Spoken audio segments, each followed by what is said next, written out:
John, let me see.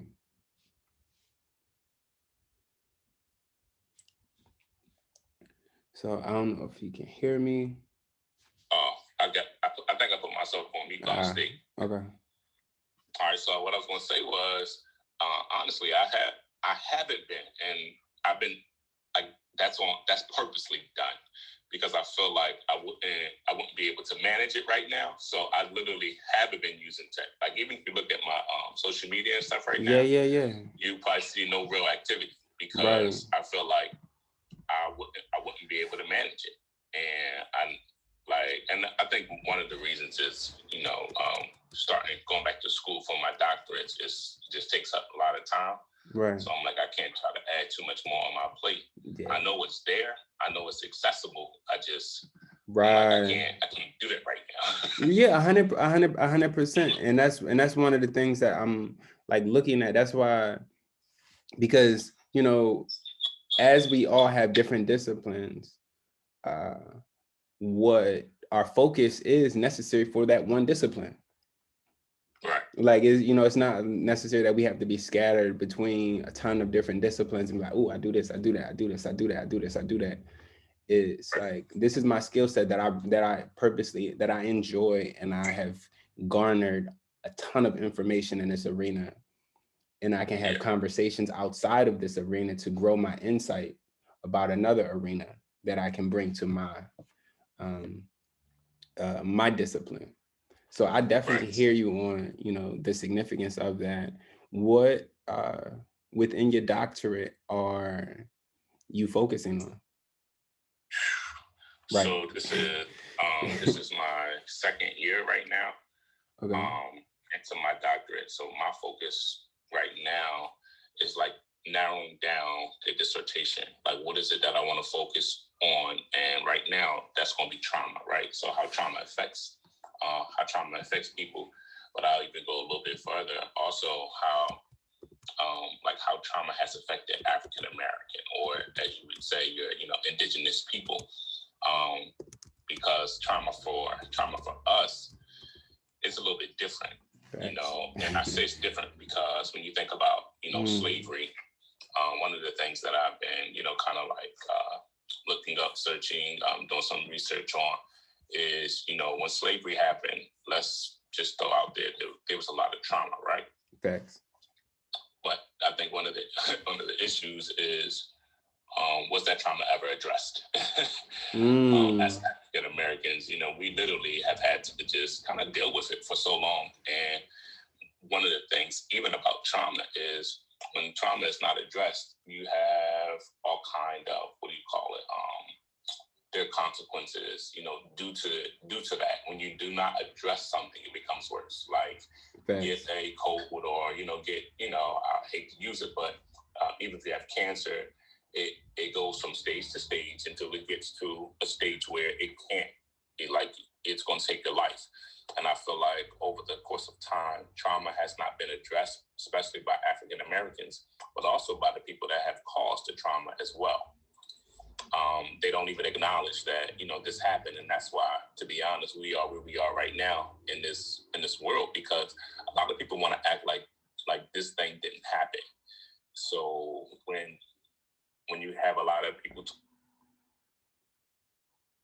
John, you there? My bad. Can you hear me? Yeah, 100%. Yeah, it kind of falls on deaf ears when you hear, Black Lives Matter, because, at one point in time, we weren't even considered a person. We were 3/5 of a person. We were property. We were someone's land. Thanks. And getting that out of the mindset of the people that owned us or owned our ancestors is a difficult thing to do. Thanks. But wow, okay, so go ahead.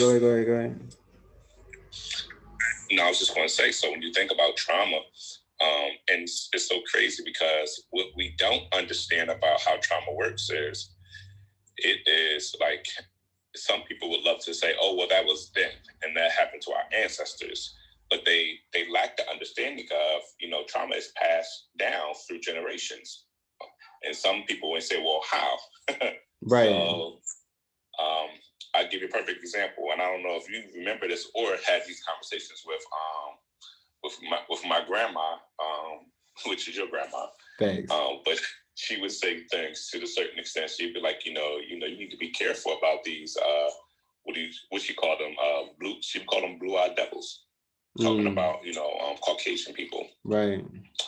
And so it would be certain things that our parents or grandparents would teach us that it's from their experience, it's from their trauma, but they're passing it down as kind of like wisdom to their offspring. So what do? We take it on and we do what with it? We pass it down to our offspring. And maybe in different contexts, maybe we might give it to them a little bit differently. Maybe we even might tone it down, or in some situations ramp it up. So for instance, in this stage, after 2020, there might be some parents that ramp it up a little bit because of what has happened and what has taken place with Black Lives Matter, or the deaths of many innocent people. Facts. Oh, that's heavy. Yes, sir. That's heavy. Do you feel like there can be any growth in this arena? Yes, there definitely can be growth. I really believe it takes individuals to, what do you call it? It takes individuals to, and I hope this comes out right, not to have it figured out, you know what I mean? Not to have the idea or the mindset that, oh, I'm cool, I'm good. Like, whoa, slow down. Like, when people were getting, when African Americans were being shot by the police or whoever, at this alarming rate, and have been dying over these last 10 years or so, it's really it's affected me, right? So how do we get to a period or place of growth? For African Americans, we first have to understand, this thing bothers me, and for all the other people that's watching, it also must bother them, right? And this is the awareness piece of Black Lives Matter, talk about it, and there are many different various groups that talk about it, but we have to matter to the lawmakers. We have to matter to the people that are in charge above us. And if you really think about it, that's the issue, because that's where the systematic racism comes. We don't really matter to them. And the reason how is when you look at a lot of our politicians, most of them are what? They're Caucasian. Yeah. They don't even face to African Americans to get there. And I know with this last presidency and everything, there have been some African Americans put in place, so forth and so on. But when you even look at the seats at the Senate, it's a big disparity between white and Black. And that becomes an issue because there's no one that's speaking for us at that level, if that makes sense. And 100%. And for me, the thing that's what I'm noticing is not just it's the, everybody brings up politics, everybody brings up money, everybody brings up all of that. And these are all infrastructural systems. But with these infrastructure systems, you still have an intellectual system or a data structure that's being utilized that is not talked about when it comes to the Black or Indigenous community. The stuff that's happening in Silicon Valley, they're not asking to have conversations about these topics. They're specifically how do we implement and learn from our experiments? That's it. That's it, bro. Wow. I've been in some of the conversations and listening in some of the conversations, and I'm like, this is very intense strategy. These are teams of people at desks, and they're not having discussions, Black people doing this, Black people doing that, Black people doing this. They're like, okay, so they're making this move. What is our next? That's it. Okay, so we can make a return if we apply this method. If we apply these techniques, we use this foundational studies within psychology, or these foundational studies within the history, and we can get these outcomes. Let's test it with this control group.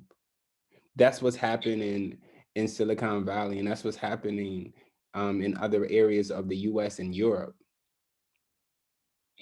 But this, it doesn't have to be part of the conversation, but our awareness of it, we have to, I would recommend or encourage us to think about how we are taking action. Like you said, specifically, like, you're not in technology right now. Right. You're like, I'm messing with my doctorate. And I'm honing it down and identifying these details that are going to make my comprehension of this, this section or region of our collective issue concise. You know Pretty what I'm much. saying? And with you doing that, that builds on so many other aspects of the culture and society, regardless of you being like, nah, I don't mess with, you can keep that, that aspect of the technology. You know what's funny? It's interesting that you say that, only because it is like, it becomes like me getting my doctorates. It's like, it's not just for me, and I think Welcome, Jen. that I'm listening. should be that should be that should be the basis of why we do what we do. Mm-hmm. Like, I just benefit from getting my doctorates. There's so many people that are either behind me or that could benefit from me, getting my doctorate degree. There's so many other African Americans, that you want to bring along with you. So it's like, I'm not alone in what I'm doing, or I'm not the only beneficiary. Facts. When you have the mindset of, oh, let me educate someone else. Like, I'm getting this so I can become, better at what I do, so I can learn more information, so that I can focus specifically, like you stated earlier, in this specific area, so I can teach. I'm listening. Can you hear me? Is the app acting funny? To help individuals, but to also be able to get others, so that they also have a recipe as well. And yes. I know that's not always easily done. Right. And I think that's a prominent thing that is good for people to hear, as well as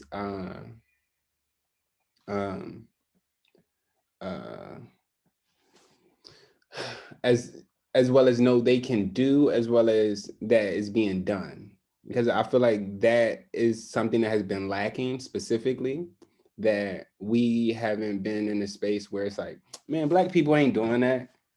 Ain't no Black people caring about us that's at the top, or on their way to the top, or even at our level, right, that are, right, specifically using their skill sets to open up stuff for us, open up arenas for us to tackle and engage in. Right. So, and it's all in, it's also the, concept that we don't have the knowledge to be at the level. Like you're saying, you're going for your doctorate. There's not many people that know Black men have, the competencies that are from these areas. Like, you from the hood, right, like Poplar, like you from around the way, cuz. So in that aspect, like, to have, that full urban background of like, these are the dynamics that are still occurring in this time period. It just had different people and different names and different tools and technologies they were using at the time. But the same thought process is present, and you've grown your thought process to a degree where you can see the reality of what's happening and what could happen. And it's like, one thing I fall back on is our mind and focus. We think further with more tools. True. The moment you have a new tool, or you learn how to apply a new tool, you think further. Right. Like, what's from a handyman standpoint, is there any tool that you're like, I know this tool? If I had to choose one, I would just say a hammer. Okay, right. So with a hammer, so, hey, what's up? So with a hammer, John, one thing you do know is, like, all right, if you have a nail, it's going to hit that nail, right? Correct. Would is that, you would potentially, we're aware that that would be really effective with a piece of wood, correct? True. But what if you need to do a different function, or you need to do something within concrete? Yeah, different kind of beast. I might need a mallet. But what if the mallet doesn't, it shakes the room, right? Right. What if there's another tool you can use to be more effective? I mean, you bring up a really good point, and it will behoove me to grow beyond this hammer. Right. So that's what I'm observing is happening in our community. Our Correct. tools are being limited by the thought processes we are being given. Well, and remember, that goes back to the beginning. We were let's do it this way. We were supposed to get, what is that? 40 acres and a mule. Yeah, and they're still working on a bill that sound like, but it's a study. Oh, okay. It's a study So of reparations. what we were supposed to get and what we got was two different things. Facts. And even when, here it is, it's 2021, and we are still, I mean, if we just be honest, we're still fighting for equality. That's something that, we would love to say, oh, we have it. Well, we really don't. Like, we really don't. Right. I think that's one of the issues or concerns, because, the thing that we at one point, and I'll even say it for myself, at one point, like, I thought all was good. You know what I'm saying? Yeah. And then Obama became president, and we was like, oh yeah, we really good. Like, he black. He got it in the blood. Right. It was like they was calling his wife a monkey, and it's like, whoa, hold up, what? And then the next president came, and I mean, everything just kind of fell apart from there in regards to the racial piece. A lot of people thought it was okay, to, I guess, display their racism. But what it was dormant for some time, and I guess now they have the right reasons to be so, or to do so in their minds. And it just, for me, it was this reminder of, oh, we thought we was at point A, or point D, but we really at the starting point. And that's one of the reasons. And Mike, or anybody else who wants to chime in, I'm going to reset just the topic, since some people are tuning in. So right now we're talking about how Black and Indigenous people can collaborate more through tech. And one thing that has been brought up, specifically, I'm talking to my cousin. He's, could you kind of say your bullet points? Because I don't want to, No, that's fine. So I am I'm a psychotherapist. I would say also a trauma counselor, and I'm currently pursuing my doctorate degree in marriage and family therapy. Cool. So he has a lot more to his resume. He's being humble. But with that, right now we're talking about honing in on your discipline,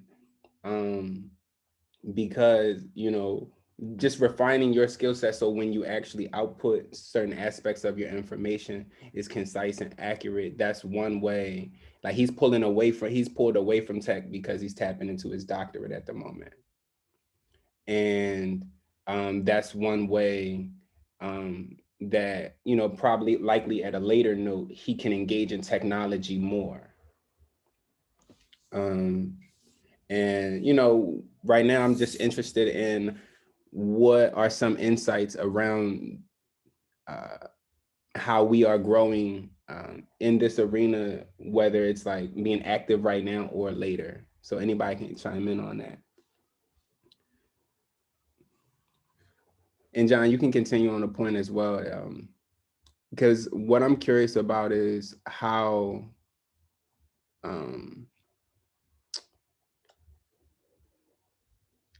we can grow our ability to implement our skill sets through technology,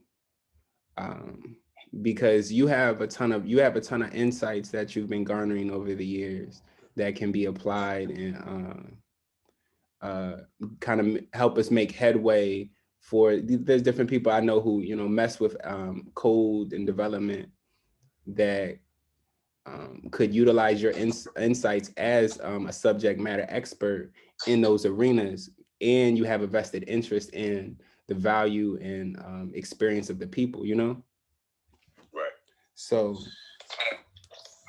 I would just like my first thought is, do we have the people in the space to, to pull individuals from point A to point B, and that's the starting point. As far as on the individual, it is knowing and understanding, where you are, or understanding what it is that you actually need. There are a lot of us that we're just, we're just here and we're just doing, whatever. Like that comes with, understanding even your purpose, right? For myself, that is, it is my relationship with God. It's understanding what my purpose is and why I'm here. And that drives me a certain way. Right. But if I don't have if I have no motivation behind who I am as a person or what I'm doing, I don't even know that, the tech world is, the next move, or that can be beneficial to what I'm doing if I'm an entrepreneur. Yeah. So it's first understanding just who you are as even a person before you can even start to, kind of like really dig into that question. I feel like that's a good point. Would anybody else like to chime in on this point? Yeah. What's up, Saeed? Hey, King. I think that one of the complications we have at the moment, and this is actually, I'm not even going to act like it's new. I think it's just extra heightened right now, because people have been writing about this for at least 40 years, is the progression of technology has not kept up with our social development as human beings, particularly in the West or in America. Let's be even more specific. And what we've got now are tools that are Star Trek-like in their capacity, that are legitimately being weaponized against Black and brown people in ways that are beyond our understanding as a whole collective in terms of its insidious nature. Yeah. So talk about the surveillance state, but one of the things that we're not taught about is like, how are these tools actually being used and constructed? How do algorithms really work, et cetera? And not just how do they really work, it's really about how do they work in the hands of the people that get to program them, make them, and figure out all the ways that they're going to utilize them. And so in areas like juvenile justice, adult recidivism, probation, et cetera, this stuff is out of line and out of pocket, and is currently being weaponized against us, right? There are some folks in our communities that think that stuff is a little bit farther off than it really is. Yep. I come around and tell share people, oh, no, this got tested 7-8 years ago in New Orleans. They're still doing it now. Like this is happening. And to your point, Saeed, around like subject matter expertise, we do have a window because so many people are learning to code, but they're dumb as doornails with the code. So they can code, and essentially they can make blocks and sticks and make something bounce. Yeah. Can't really effectively solve problems. Now there are people that can, or they can't effectively weaponize it, right? But there are lots of people who can, but there is this window. So what's it like to take Jonathan's skills and understanding and trauma, et cetera, and utilize that in this space to make something different in terms of sense making and algorithms that considers someone's full humanity, right? That's something that I know we're far behind on. And in my work, I'm with another researcher, and we're putting out some reports this year that are going to probably piss people off in Philly in a good, healthy way. But like, we've got blessings from some of those same people it would piss off. So we're hoping they'll come to our bat and defenses on it, but it just has to be said, right? And we're just at that point. So I think, you know, respectfully, I know we don't know each other, Jonathan, but I know that the PhD is important. I say go for it, of course, but like, we need you in the technology fight. Like, we need that wisdom and expertise, because the people codifying, the people creating the data sets that then inform these tools, they don't know the stuff that you know, and or they don't care, because some of them know it, but they're not going to do the job of like iterating through how hard it is to include that kind of data.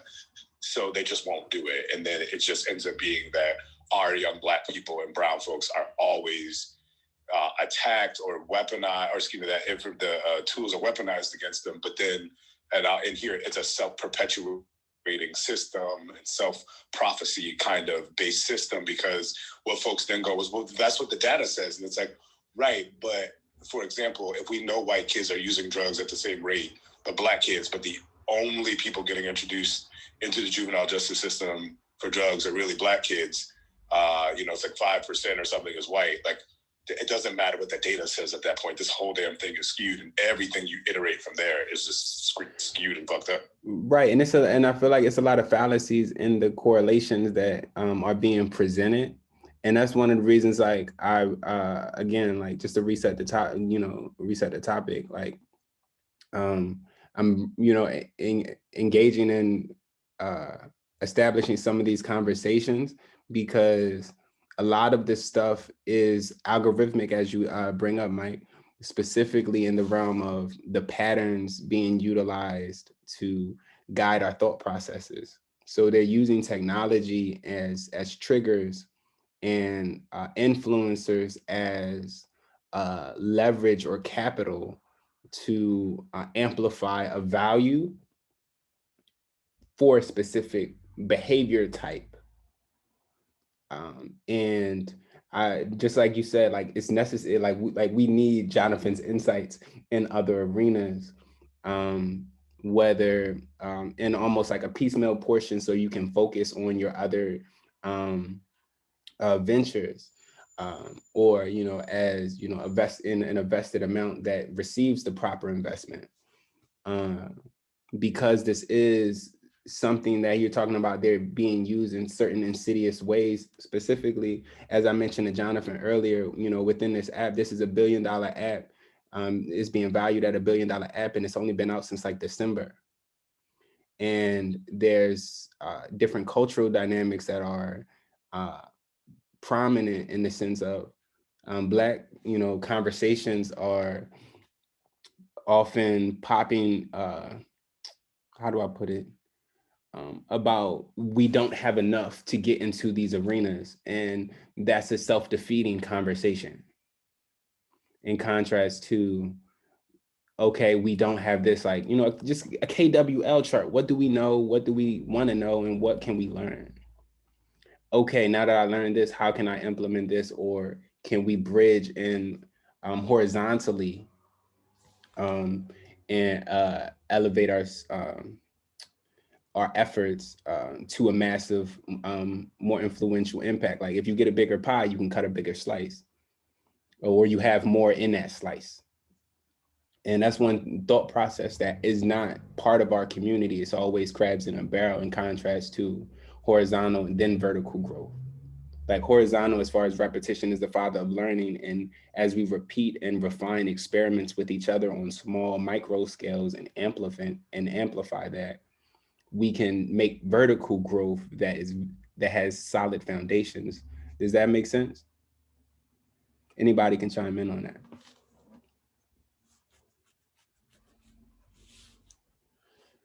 But that's like a prominent thing that's coming to mind. You want to say something, Ivory? Yeah. Could you like lightly introduce yourself, just so people can? Of course. Yeah, I agree, Leonard. I'm based in Chicago. And I actually worked with Saeed on this recent book that we just published together. It was fantastic work. Who Can I Be, which is available on Amazon right now. But when it comes to technology, I think about during the Harlem Renaissance, the Niggerati. This was Langston Hughes, Zora Neale Hurston, and a few other authors who collaborated and did work together to fortify the movement and the plight of those who are of African descent, indigenous in this land. Now we have access to things that even Jesus didn't. You know what I mean? So the access that we have and the way that we use it, not only can we shed light and new awareness to the world, but it also gives us an opportunity to be more aware of ourselves. So with that, I have the question I want to pose to you guys. What are some ways that you see we can potentially, as a people, collaborate more effectively? Not even just more, but more effectively. Because again, just to bring up that principle that Vilfredo Pareto principle. I know I like slightly butchered the name, but it's basically 80% of our outcomes come from 20% of our labor or our actions. So and this is based on like ratios, like this goes to ratios and different things like that. So I want to know, what do you think we can do to collaborate more effectively as a people? Intentions. Okay. Yeah. Could you elaborate on that? Understanding core values, asking ourselves that question: what are we? Why are we here? Why are we doing the things that we do? What is the most important thing, which is mostly spiritual liberation within this physical body as Black individuals in America.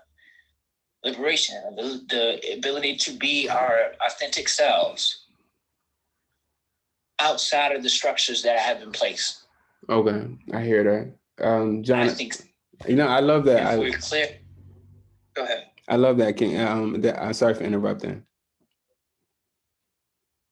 Yeah, and I think once we're aware of the intention, then I think we have to use what we are given, what's given to us. Some people say it's gifts, talents, but those things, once we're able to fortify and cultivate those skills, then in understanding what those skills are, then we can complement each other.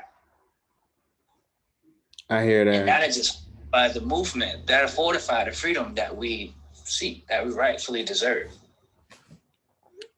Mike or John, do you have any commentary on that? Because I hear that 100%. And for all of it, I'm taking notes because I wanted to have this conversation to think about what I know, what I wanted to know, and what can we learn by as within the Moorish tradition, they have a thing where if any Black or Indigenous person comes together, it's called building. So through all our studies, we build on insights. So John, do you have any commentary in that arena? On this particular topic of how can we collab, or have you seen effective collaboration happen within the Black community? Daniel, if you want to chime in as well. Let me see. Mike, you got something? Yeah, I'll pop in real quick. Okay. I think, so I agree with Ivory around intentionality and making sure that we're clear on our values and all of that. Because at the end of the day, your values should direct you to imperatives, ways that we're going to show up in action and behavior and in practice that are indicative of the values, right? And when you can't draw correlations between your values and your activities, or your values and your policies and operations, then you're kind of just talking. So I think that's really helpful.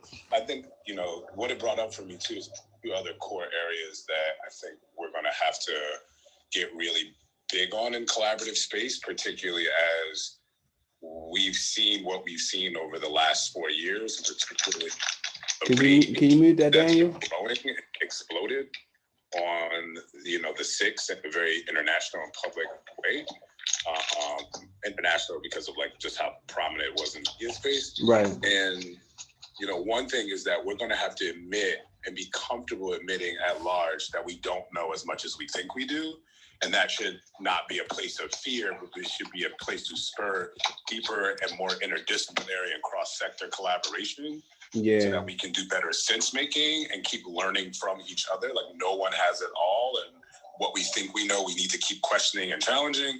And that leads into the last thing for me, which is about this idea of epistemic justice, right? So epistemology being the study of knowledge, like what is knowledge? How do we know that we know a thing?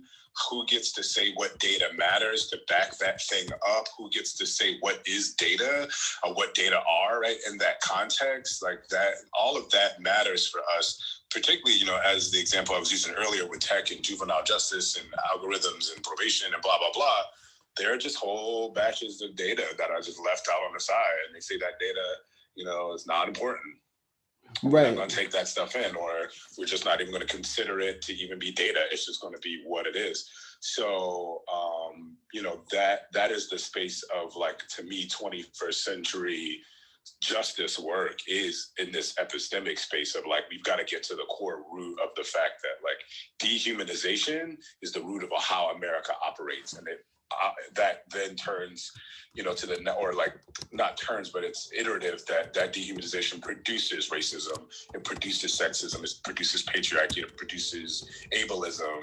But the core is the fact that we have built capitalism and these structures off of dehumanization, and that technology is, to your point about the hammer, it's a tool, and that tool is in service of dehumanization, or the, like, anesthetizing of our senses, so that we keep being dulled to aspects of this dehumanization taking place, and we won't call it out, right? We won't label it. So those are my thoughts about how we could better collaborate.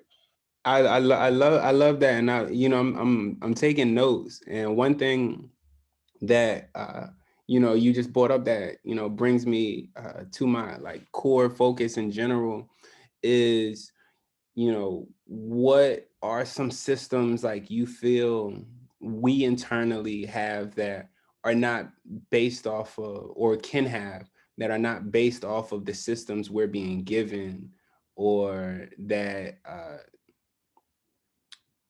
are prominently promoted about, like, this is the only way you can do this. This is the only way Black people collaborate.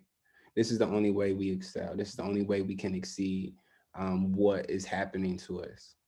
Like, I'm personally seeing, like, I've had different conversations where it's like, this is the Renaissance happening right now. This is another level of a Renaissance. And one thought process in the realm of Afrofuturism is, what does our society look like if it never had a European influence? I just want to open that to anybody. Like, I know what I see, but it's a collective, it will be a collective space. So all of our insights would be necessary for that to solidify as a solid foundational ecosystem with, synergetic aspects, as well as industrious technical things, and thought process systems. Like, all of these systems are necessary if from my view, if I don't even want to say to get out of this system, to establish our own, and not in this conversation of, can I get a seat at the table? Those are my thoughts. I gotta jump off for a work call, brother, but I appreciate the space. 100%. Feel free to tag me in if you do another room like this. Okay. It's good to meet you. Same here, Mike. Definitely a pleasure. Thanks for popping in. Really appreciate your input. And I did just want to add really quickly, like, to see that the table, I think at this stage, you know, in 2021, I think one of the most important things right now is creating a table. Yeah, I like that. The table. We have to create a table to be at. And, you know, at the end of the day, I believe, you know, through that creation, we'll be able to get in certain spaces because they have to recognize that, oh, it's a table here. And it happens to be next to ours that we did not invite to our table. So I think that that's going to be really key, really important. And that definitely has to be the mindset of, you know, of our people, of building, coming together, knowing, all right, listen, this is our goal. Let's create this table, not necessarily let's get onto this, you know, or let's try to get into this space. No, let's create this space. Let's create this opportunity. Because that's how, like, everyone that's on as entrepreneurs, how do you become an entrepreneur? Was it getting on the wave of someone else, or was it creating your own? Right. And one thing that brings to mind is I've been really studying a lot of stuff within like atmosphere and space and just orbits. And it made me think of rings at the table. Specifically as, you know, from the center point of the table, you know how where you particularly have like a flower or decoration at the center of the table or a candle, you know, how large the table is and how wide it can expand. I feel like that's a significant thing that can be considered. Daniel, do you have any commentary on this? And John, feel free to pop back in.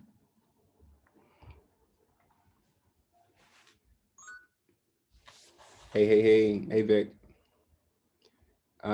So right now we're focusing on just the topic of the subtopic of this, which is, as Jonathan brought up, creating a table, you know, is something he encourages as an important mindset for our people to have. And, you know, I'm kind of thinking of the rings of the table, you know, how wide it can expand and how many dimensions it can have within it.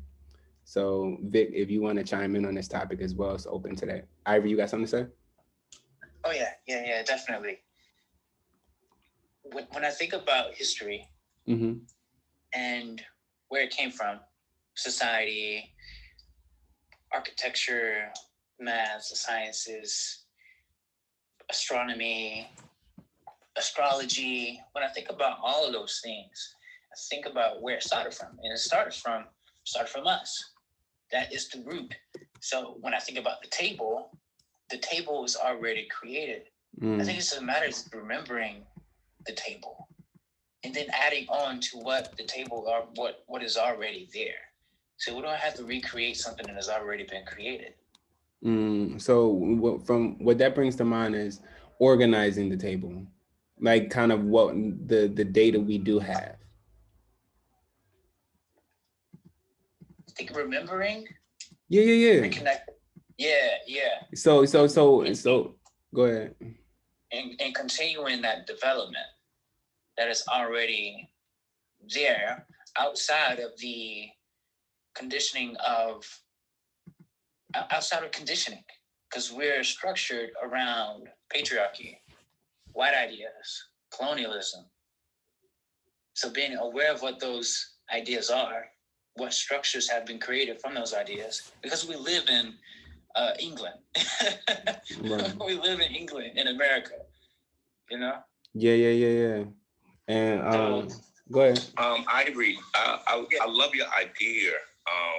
And like it does, it actually makes perfect sense. But what I am curious about is where, like, can you like point me in the direction of where that table is, and like you said, remembering it, and Saeed said organizing it. And I love that as well, because over time things get disorganized. And you are absolutely correct in regards to there are a lot of spaces and things that we did already create, but they were stolen from us, or they were taken from us because we didn't have the power, or we didn't have the position, to take it further. Or I would even go as far as say we didn't have the knowledge, to even own some of the things. So point me in the direction of, or take me back in memory of where this table is, so we can hop back on it, and so we can, make sure that we're doing our part in solidifying that. Wait, this is a legit table.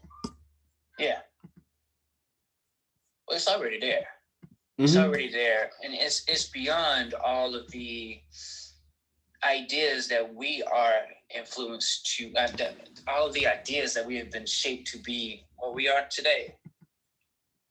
So with the awareness of, oh, I do this unconsciously because I've been shaped through these generational loops, being aware of those loops and creating a different algorithm for ourselves so that we recreate or return to that which is already there.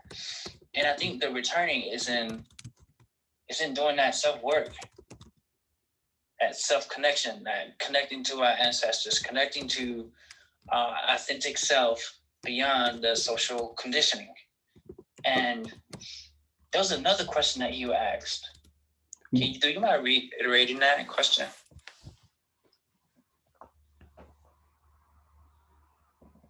Wait, question I asked, or was it Saeed? You. Ooh. I was listening. I was listening closely. I was listening. I was listening closely. I know I asked about, like, can you direct us, in the direction of, kind of like where that table is. Like, how can we? It's one thing to remember something, but like what I'm learning about this generation is they know nothing, and I don't mean that in a bad way.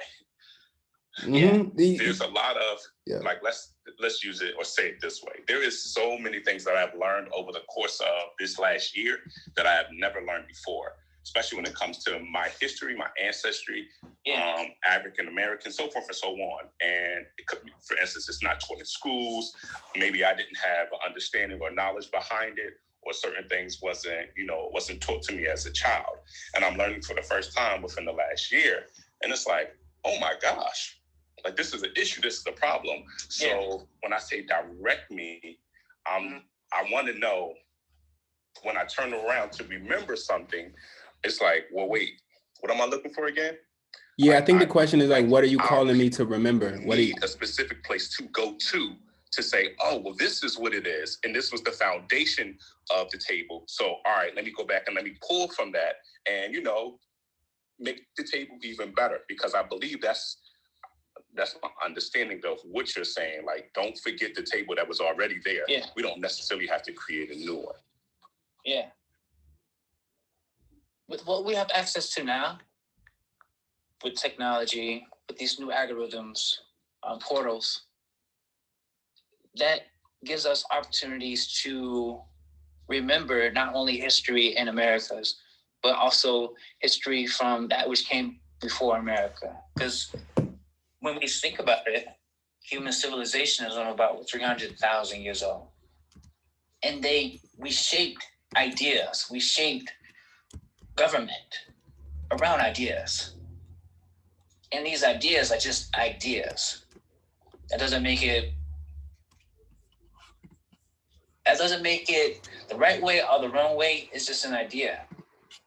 So beyond that, beyond human civilization, what came before humans, it's nature, the sun, moon, the universe. So, go ahead. And that is expansive. So we didn't come. Go ahead. No, go ahead. I don't want to interrupt. Sorry about that. Yeah, with this, our solar system in itself, that was given birth to, and that was 14 billion. Earth, billion years. Earth is 4 billion years. Beyond that, even with our concept of time, language, this language that we speak now was an idea. It's a broken down language from English. So this is a broken down, it's like Ebonics. Is it really like Ebonics? This language that I'm speaking now, this tongue, these words that I'm using, these frequencies, something that I've been taught to do. So once I'm aware of that, that allows me to go beyond that which I'm aware of. So correct me if I'm wrong. So you're calling the point of us almost utilize, just like I was mentioning to you earlier, John, like tapping into the subject matter experts within this arena of history, this discipline of history, and consolidating it in almost like a mastermind for us to remember and return to some of the root intellectual resources and methodologies that we use to build empires, as well as utilizing that knowledge where some of the flaws that may have some of the challenges that have happened don't happen again. So as far as, when you talk about the Egyptian dynasties and, you talk about the 15th dynasty and all the dynasty and different things like that, those breakdowns, don't have to repeat themselves, but some of the knowledge that we used back then can be re-implemented and amplified for this new era. Am I in the right ballpark, Ivory? Oh, for sure. Okay. Is that kind of, do you have any thoughts or commentary on that, John?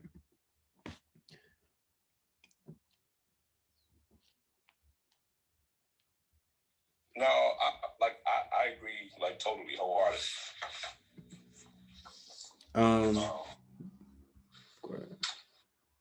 So I'm on, because I've been taking notes on these different things because I'm really in a space of implementation, and I don't know, how long, how much, time you guys have available right now. I'm just leaving this room open, and I'm inviting different people to it, for this conversation to expand.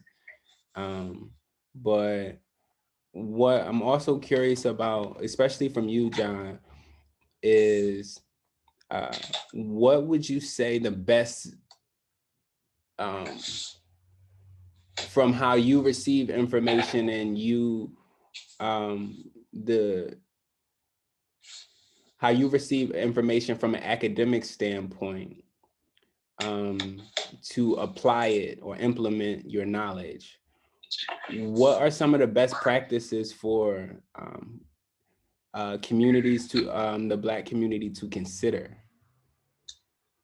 Like, as far as like disseminating and distributing knowledge around some of these topics and issues, Yeah, I definitely, one of the things that I love is it's the visual, like media. It's like that kind of grabs, at least for me, that grabs my attention better than anything. And I think a lot of times, like for instance, documentaries. Have you guys watched Enslaved? Yeah, I've seen some of it, not fully, no. Okay, all right. Okay. When you get a chance, go look at all of it, because it does this thing where it teaches you a whole lot about you that you never really thought or really considered, or in some situations just didn't even know at all. And the visual for me, it just puts me in a different space, and it allows me to go a little further. Like I want to dig after that, because now it's information that I heard about that I didn't know. Like, this whole thing with the Tuskegee Airmen, and like it's so many different things that have happened to our people that we don't know about. And we wouldn't necessarily, keyword, we would not necessarily know unless someone gave us this information. And, depending on who your parents were or your guardians were, you learn it or you don't. Or maybe you might hear something mentioned about it or you don't. And I'm also a school counselor. And as a school counselor, I have conversations with children and from pre-K to 8th grade, and they know nothing about their history. They can tell you about 2 or 3 facts from, your typical. Wow, that's a great point.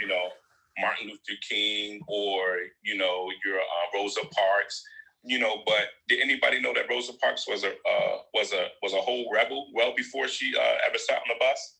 it's little things that we don't know about that's important for all of us. And for me, the visual, the media, it helps put a light to it, and kind of like, for me, like a stamp, a seal as to, oh, okay, and it makes me dig a little bit more.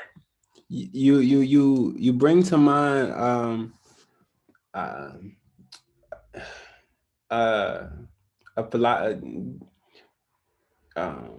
you bring to mind a point of there's a guy named Marshall McLuhan who had this one theory of the medium is the message, and this, it really stood out to me early on that if you change the medium you place your content in, you change the comprehension or digestion of it. Like there's certain information that you can probably put in, like any of us can put in a textbook that somebody from the next generation wouldn't even tap into unless we put it on a screen or we put it on a tablet. Like unless it's on a TV or a tablet or application, that information wouldn't even be considered. So I feel like that's a really great point you bring up, John. Definitely. I think that, and especially with our, the younger generation, you got 1 and 2 year olds that they're able to operate and manage a tablet all by themselves. Mm-hmm. And listen, some of them can't spell yet, but they can get to their shows, whatever YouTube content they want. And I mean, like, that's a real thing. That makes me also think of the point that, like what I was talking about tools earlier, they can utilize the tool. And if they can utilize the tool, we just have to put the right instruments for them to fasten to their thought process. I like what you said, that the word that came to mind was content. If we learn to give the right content to our people, then can we educate? And that has to start from the youth. That has to start from, when they're little children, and letting them know this is the information that you need to know, but also this is the information that's going to make you that much more, I don't want to say the word dangerous, but I would say that will make you that much more valuable as you grow into becoming an adult. Mm-hmm. So I think you bring out the benefits. We have to educate, from a young age, basically. So I think one thing that can be utilized moving forward is just like unpacking that thought. Is these are different things you need to know, or we recommend or encourage you to know. YouTube, like we talked about algorithms, YouTube utilizes a suggestion algorithm that keeps you on the application. Is they build off of casino technologies. What would they call it? Behavioral economics. These particular thought processes and methodologies that they do, case studies and experiments on, are ways to draw attention or hold attention to a focal point or to an idea. So I think that's a good point as far as like things they need to know or suggest they know, and the value points associated with these content types. You got something to say, Ivory? Yes, okay. Definitely. I strongly agree with the use of technology. I also strongly believe that mental health is going to fortify and be able to be aware of how we can use these devices. Can you elaborate on that? Oh yeah. Like the mental health is important. 400 years of oppression. It was our bodies. It was our bodies and our minds that they took from us in our history.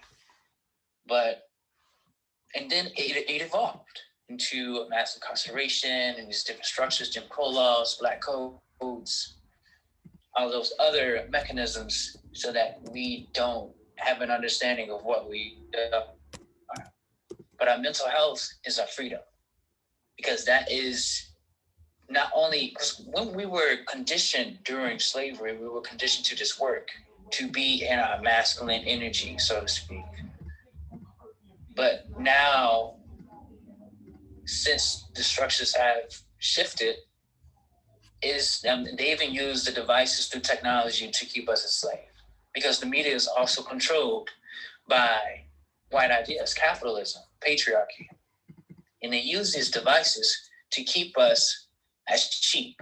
Yeah. And I love that you bring that up, and you know, that's why I'm really valuing this conversation, in that, you know, these are stepping stones that can be taken action on, like where, you know, it basically, like, you know, the phases, because I'm looking at the phases of this change that we're talking about, you know, like Jonathan brought up like eloquently, creating a table, like, you know, fully creating a table with, you know, being the mindset of our people. And then looking at what you're bringing up, Irie, as far as this importance of the mental health facet, which, like we were talking about with you, John, about those insights that you're honing on with your, you know, doctorate. You know, you just continue to hone in on it as you deem necessary and fit. And, you know, any ancillary research that you have, kind of, you know how we talk about these brands and everybody branding themselves. I just saw a linguistic connection between that. But how we are all identifying our value points and our skill sets and our resource, like our wells of resources that we can impart to people. Again, like we talked about, like organizing what we remember. I think that's an important aspect that we can use to, I don't want to say weaponize, but I would say mechanize. I'll say mechanize our content. Does that make sense? Because we can toss it into an algorithmic system where things are done while we sleep. And that's what's being done in Silicon Valley. And this app is one example of that. And they're using language and conversations like these to weaponize growing their influence. Like, I specifically had set this up, and, you know, I wasn't focused on an amount of people to have these conversations.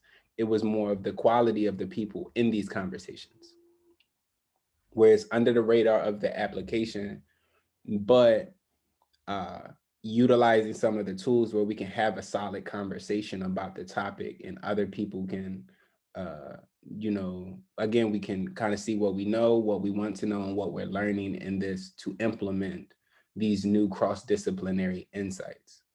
So I really like this mental health point you bring up that relates to expanding this table and the pointing out the benefits to the next generation of, like, this knowledge can increase your value in what you create and how you create. Does anybody have any commentary on, like, you know, the beginning, middle, or end point I made? Let's see, note that down. I did kind of want to speak to a point I made in regards to. Yeah, feel free. What was it? It was the he said mental health can free you, and it's so interesting because, like, mental health, trauma, all that stuff it's so important to, like, who we are, right? And I know, Saeed, you might have heard me say this before, but it's so integral in regards to how we are as individuals. So one of the things that I work with clients, with people, and now I'm learning just period. Trauma shapes your identity, and identity forms your foundation. So in other words, the foundation that you have today is based off of the foundation that you have is based off the identity that you accepted or that you inhabited from the trauma that occurred. So in other words, a lot of times our foundation is absolutely, oh God, and this could be hard, guys.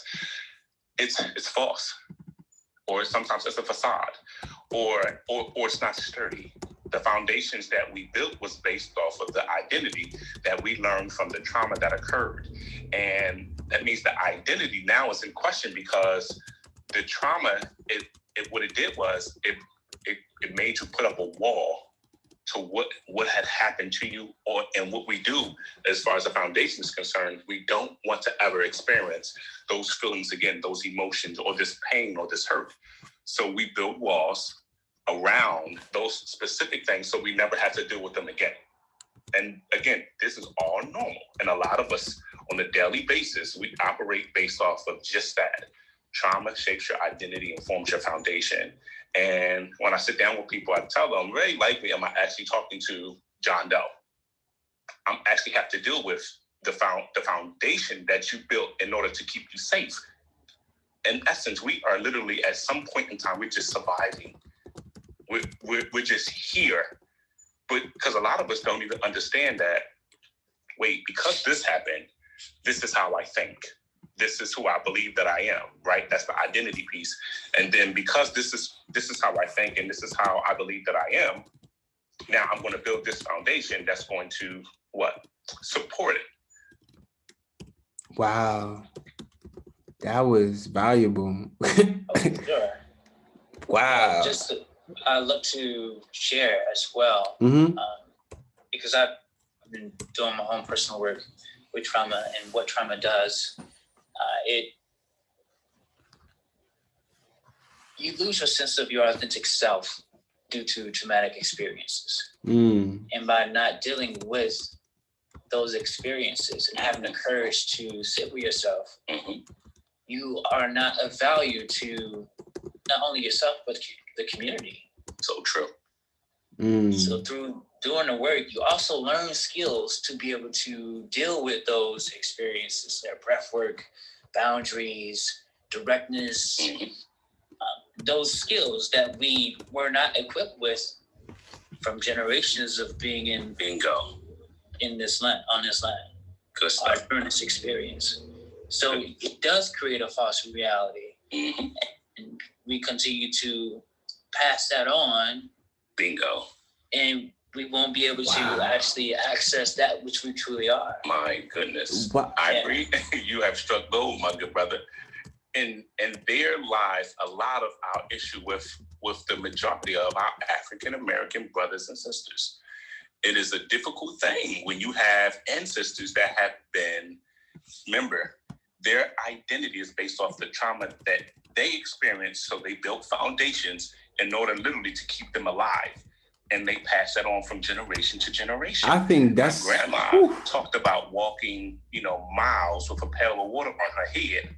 So she was born, I think it was 1922 or 21. So she was still like kind of in that era, like she remembers fully, how it was. And it's so important for us to understand where that they came from. And what we don't want to do is we don't want to carry that false sense of self or those foundations from generation to generation. And I want to speak to something real quick, Irie, because it's so important. Trauma is a powerful thing. And trauma does this thing where when you experience something that's traumatic, a lot of times people actually don't come out of it because trauma has the ability to hold you in bondage. In other words, it will not free you. And we will tell ourselves, I can never be because this happened. And I'll give you a small story and I'll let it go. My grandmother, she never drove, not a day in her life. She never drove a car. And one day I said, Grandma, how come you don't drive? What's the issue? And she's just like, well, one time, so she said, one time, baby, right. Her mother told her not to get into this gentleman's car, and she disobeyed her mom. She got in the car, and there was this bad accident, and they never even moved. They were just parked in front of the house, and some car ran behind them, and I think the car must have flipped 2 or 3 times, something like that. And because of that situation, she never, ever in her life drove a car, never got a license, none of the above. That's bondage, where you can't, as you say, be free. That is a state of bondage. And there are a lot of us. Trauma has the ability to stop you from growing mentally, psychologically, and also emotionally and physically. You ever meet like a 30-year-old person and they got the mind of a teenager?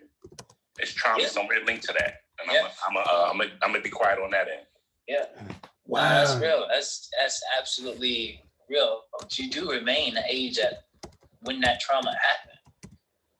And by not having the courage to deal with it, you're still in that mind frame of when that event happened. And I've seen it. I've seen adults act like children because of circumstances that have happened to them. And when I think of it beyond that, can't necessarily blame them because our communities demonize healing, demonize therapy, demonize ways to access what we truly are. I think you brought up a major point. Both of you just brought up like heavy jewels, but like you pointed out this aspect of trauma has the ability to stop your development. Like that's a major like truth that carries into any aspect of someone's life, as well as what you bring up, Ivory, about how it, built on it, like how it can keep you at that same age. And we can't exactly blame each other for it, but this final point you had hit on, we demonize healing. And with that, my question to you both is like, how do what are some methods that we can shift this demonization of healing into an application of healing? I know with the use of technology, you can share awareness on one, play is a radical form. Okay, play. We never got to play. Using your imagination, self-expression, self-care. All of those things are able to magnify us because those are things that we never learned because of colonialism. So it's very radical. So using those different aspects of healing, utilizing with play, the use of technology and those algorithms and sharing it and actually doing that work, that is a way to bring awareness to it. And it's all about awareness. It's through awareness, change happens.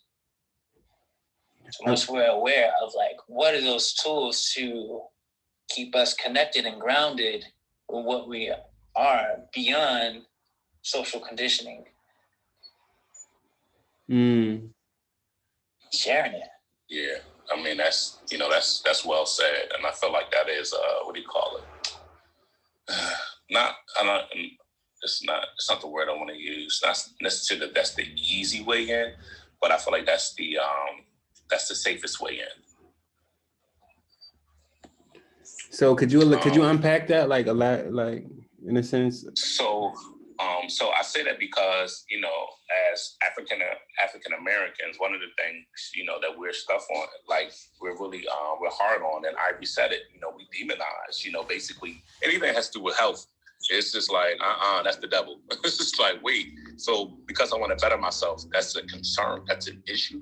Or because, I want to talk to a therapist, is something wrong with me? Or does that automatically mean that I am psycho or I'm crazy or I need psychiatric help?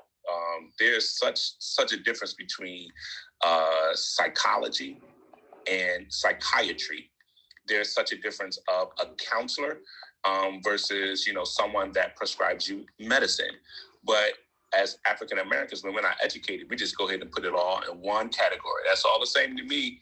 You saying I need counseling, you also saying I'm crazy. And for that reason alone, we don't want to get help. And we also have to go back into history a little bit and understand that it was the people or individuals who were oppressing us that then all of a sudden, was supposedly trying to help us. And as African Americans, that's just hard to separate the two, because you just look like the same people that was oppressing me at one point. So therefore, I can't trust them. Hence, the statement I made earlier in regards to my grandma said, when you see a white person walking down the street, you put your head down, you cross the street. Is to avoid all white people at all costs. That was her understanding. So I say all that to say, we have to be vulnerable. We have to be open and vulnerable, first with ourselves, to say, yo, where I'm at, man, I just really don't like. And I need to do better. And I'm gonna go ahead and I'm gonna ask for help because I'm not okay. And I know some of us, if not all of us, have heard the statement of it's okay not to be okay. It's a difficult statement coming from an African American male that was taught, men don't cry. Suck it up. Let's get on to the next thing. Where it's just like, and a lot of our neighborhoods, we weren't raised by our fathers. I wasn't raised by my father. I had different people. I had uncles that kind of played that father figure, that role, but that was at certain points in time in my life. So you grow up on the streets and you learn certain things, like you can't really show your emotions. You can't really show your feelings. And hence, we don't know how to be vulnerable with ourselves. And we definitely know it's really difficult to be vulnerable with other people, let alone other males. Dang, I see you popped in. Do you have any commentary? I love the points you both made as well. It really accurate and to the point of what the pain point is in our people, especially like in the realm of just being men, So some of these just like social dynamics are important things to consider. And I'd love to hear from you, Daniel, if you got something you'd like to speak on. I really was, thank you for having me. I really was just listening because I just got off a call, so I was really listening in, so I can chime in later. Mm-hmm. But yeah, so right now we're like mainly on the point of implementing healing, as well as because these are all like subtopics of this, how can we collaborate more with tech, in a sense of technology is, again, like I brought up earlier, like the hammer, it's a tool, but you also need an instrument that you're using the tool on, or you're using the tool to install, like you're installing something. Like when we get on our phone, we install apps. These are instructional, linguistic things. Like language is a linguistic like tool to make actions occur. So that's why, I'm really valuing this conversation, because these are all insights that allow implementation to occur. But they're necessary before implementation starts. Just in the phases of this is, the aspects of R&D, research and development. So multiple parties studying in different arenas, and then coming together with the insights, and then being like, I didn't have that insight. Let me add that to my bibliography. But yeah, we're really just focusing in on this implementation of healing and add things to consider within expanding a table for our people, like the generation now and coming. And one insight that I have is, I brought it up earlier, there's prominent leaders introducing technology to the next generation. There's another woman, Kimberly Bryant, she's an electrical engineer. And she's been working in the realm of tech and coding and producing opportunities for young women and people of color, basically promoting this idea of Black Girls Code. And this is something that's generally not discussed. And she founded this thing in 2016 called Code Ninjas. and it's the world's largest and fastest growing kid coding franchise. This is a Black woman. Has more than over 200 locations across the United States, Canada, the United Kingdom, as well as, you know, just kids learn code and all of these different things. Because from my own personal experience, I've been studying code, and also the theories behind aspects of it. And what I've learned through kind of scratching at the surface of it is you think further in time when you understand the mathematics, because code is math. It's no question, like it's nothing else than math. And the math we have been, like you talked about, traumatized. We've been traumatized when it comes to the thought of math.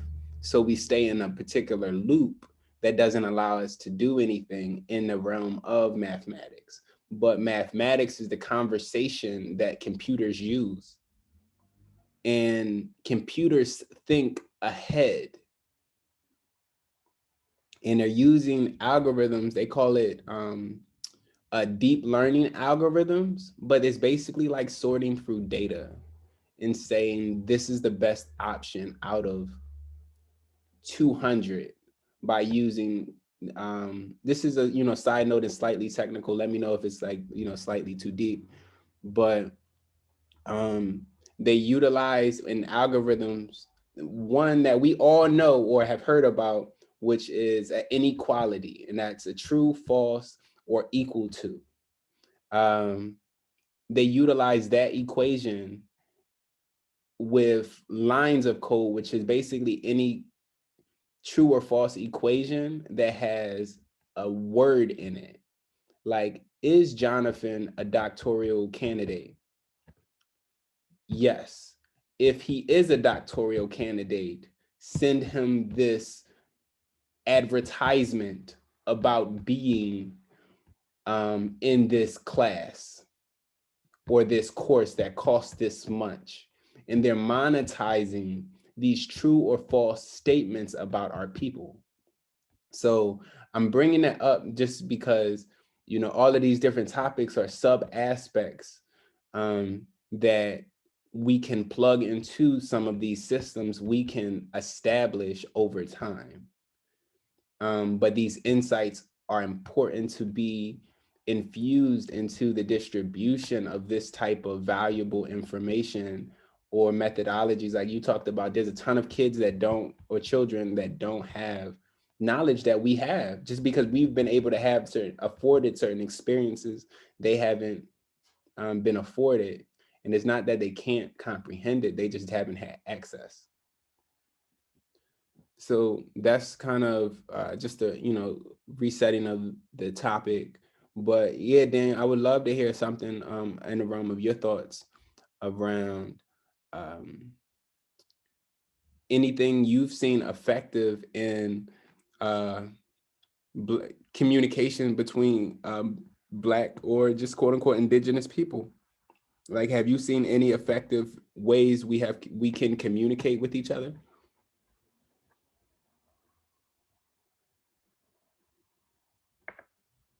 Let me know if you got any technical issues. I think one way that we are able to communicate with people is through social media. Unfortunately, I'm not a fan of social media. Just like this is, you know, this is a matter of fact, this is a new attribute to communication. This right here, this on this platform. This is a new platform for a lot of us to congregate on. So I see we do communicate through social media, but with that, you know, there are other entities involved in social media that can manipulate our thoughts and our feelings. So I'm not a fan of social media. But as far as coding, I do have do know a client that was dealing with coding, and I did know about that ninja coding program. There's one over in Jersey. And I had a client that went every Saturday. He went to coding, and I was thinking about getting my son involved in coding. And I actually see advertisement for coding now on social media. And I want to get my son involved. So I want to get involved in coding also. But with that, I haven't really went down that avenue yet. That's something that I'm willing to explore, even get my son involved in that, or my daughter, either one. But as far as this conversation is concerned, I'm really just listening in. Well, yeah. So yeah, because I want to go ahead. And this topic is very interesting. So I'm just listening, and I'm about to go to the gym, so I'm just listening. Right. So yeah, like because the key thing that I know is our communication for our people is through conversation. So,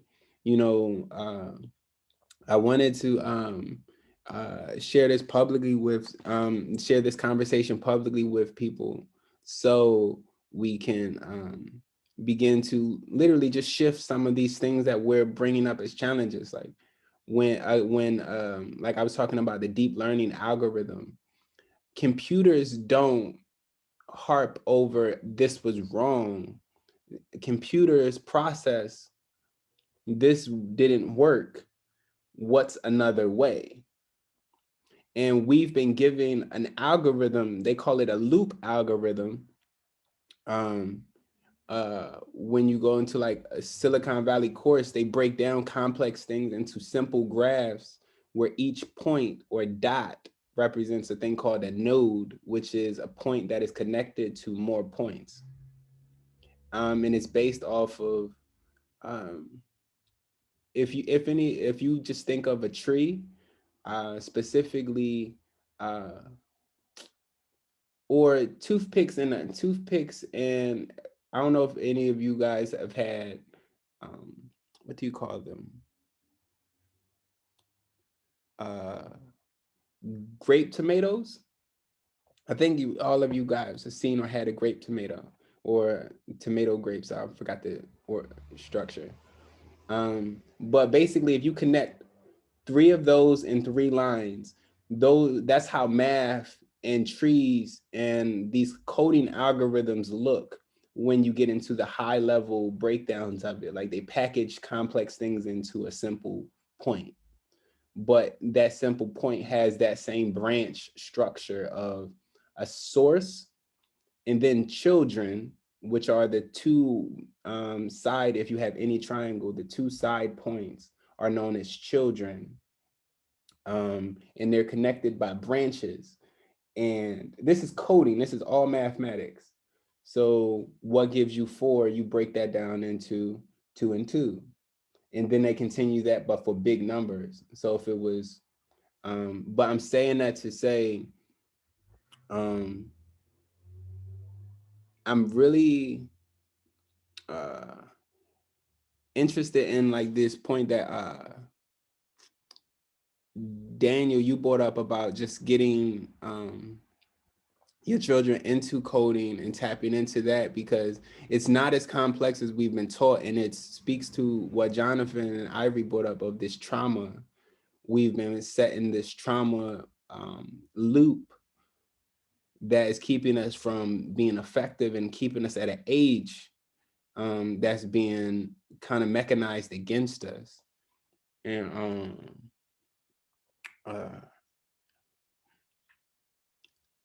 I'm excited for these insights to be used, by you guys in your own, disciplines, as well as like the collaborative,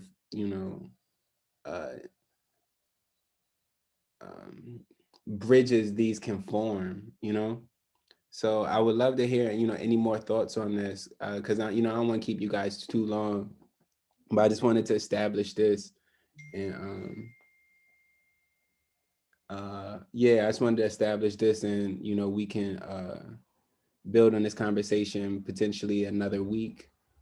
I'm going to have more conversations like this. So if anybody wants to say any final thoughts before we wrap up. man. This is great. Thank you, bro. I'm glad. Yeah, I just want to share that we can definitely fortify and move forward ourselves and with the use of technology through understanding what we are, through the healing, through the work, through connecting to our authentic selves. And the more we see people who are being their authentic selves, especially Black people, the more we're able to see that this is possible, that we can be what we already are. It's already there, you know? Right, 100%. I appreciate you, you know, bringing that value. Thanks, bro. Same here, guys. Ivory, Saeed, Dane, thank you, guys. This has been a heck of an opportunity to, you know, just share the stage with clearly great minds. And through conversations like this is where change starts to happen. So, Saeed, you know, you're the man for just, you know, putting this out there, and I'd love to be a part of your next conversation. I've taken a lot away from it, and I look forward to the next conversation as well, so we can kind of, you know, so we can continue to grow on what, you know, what we started to build, even with this conversation. Yeah, and I'm setting it in like a kind of a back and forth structure of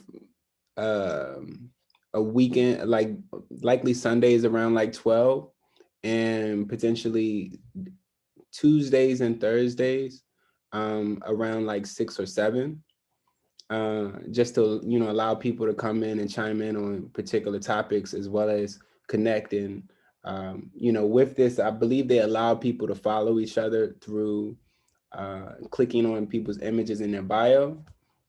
So, you know, we can also be aware of who each other is in different arenas, and now have further connections within other disciplines, even if we're not using that our social capital or resources at a particular time. So it's not like, you know, we have to work with each other immediately, but we at least know who each other is. So I'm really glad y'all were able to join today. Ooh, this is amazing. Dan, you got anything to say? No, thanks for having me, and I'm definitely going to be a part of this. Hopefully, I'm not busy like right now, but I'm definitely down. So, thank you, and I'll be in touch, and I'm following all y'all. Thank you. Hey, amazing. So I'm gonna you know, allow this to be the conclusion of episode 1. And this is a series of conversations I want to have. The topics will build, but this is the first one. How can Black and Indigenous people collaborate more with technology? So thank you for being on stage, you guys.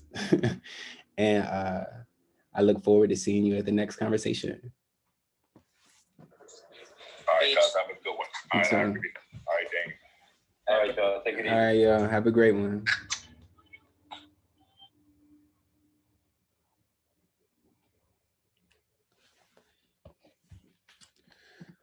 Hey, everybody. So that was the wrap of our first conversation. Let me make sure.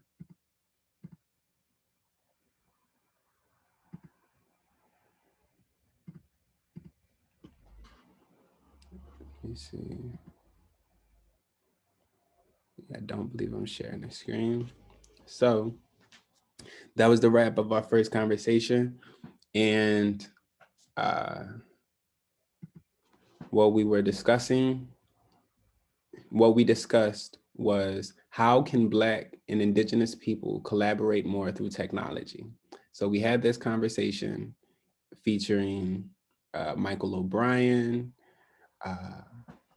Jonathan Jackson, Daniel Jackson, as well as Ivory Leonard, a Florida and Chicago native, you know, popped into Philadelphia. He's a writer. You have an activist and strong intellectual and a change maker. And Michael O'Brien, Daniel Jackson, who's a prominent leader as well, and Jonathan Jackson, who's a doctoral candidate who is focused heavily in the realm of mental health.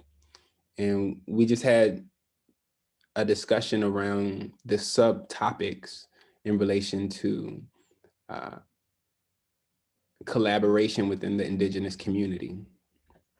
And it was really valuable and insightful, and I'm really glad you guys were able to make it. And this is a slight series that I'm going to have, not to, it's not going to be too many, just so it's not a redundancy, because the conversations are being held so implementation of our skill sets can be started and insights can be shared for effective implementation, not just a promotional tagline. So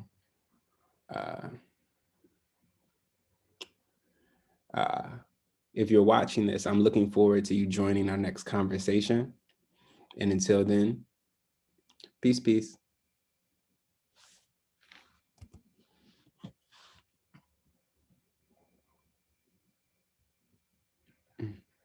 Oh, and follow at Saeed's VP and subscribe to be notified when the next conversation is happening.